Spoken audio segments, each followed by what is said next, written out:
As of late, I, as well as many others, have begun to notice a trend in the leftist way of arguing. Now, there have always been people who argue this way, and I'm most sure that there are many right-leaning individuals who adhere to this trend as well, although be it in regards to slightly different subject matters. You might have guessed it by now, but if not, what I'm talking about is the trend of using buzzwords.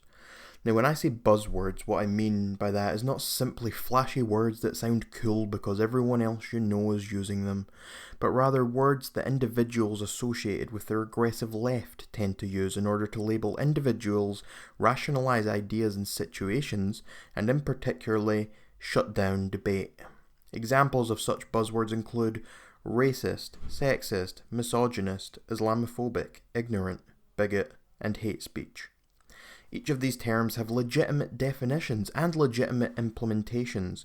Liberals, however, have lessened the effect of these words by sprouting them out of their stupid mouths every time someone says something that they disagree with.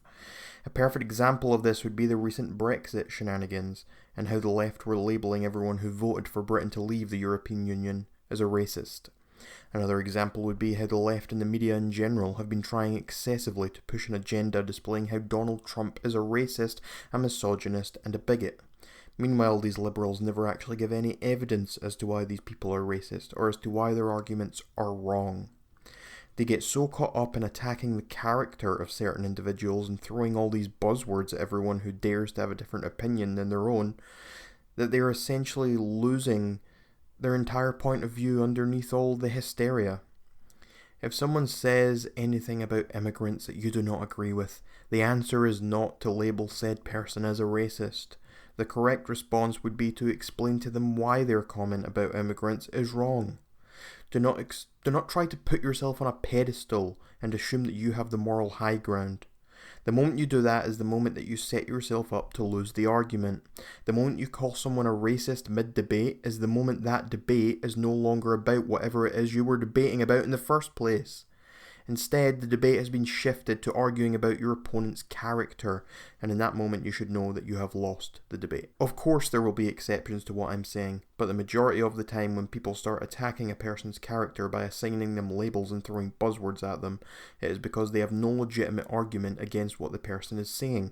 Even when they think they do have an argument, they still will not use it because they are too busy taking the self-determined moral high ground in order to fight everything that they deem to be wrong with society. As I mentioned heretofore, the increased usage of such buzzwords by leftists has only proved to decrease the effectiveness that these words have when used in the right situations. Anytime someone tells me that they were speaking to a racist old man on the bus, I'm inclined to take their word far less seriously than I would have if that person was to tell me the exact same thing 10 years ago.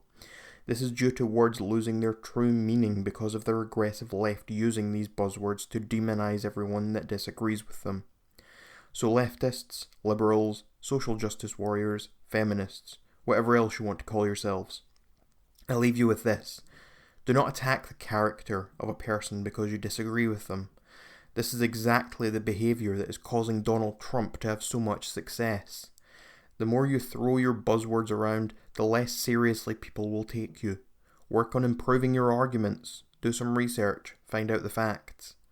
Then the next time when someone makes an incorrect comment regarding immigrants, you can argue using facts and statistics rather than having to resort to childish name-calling.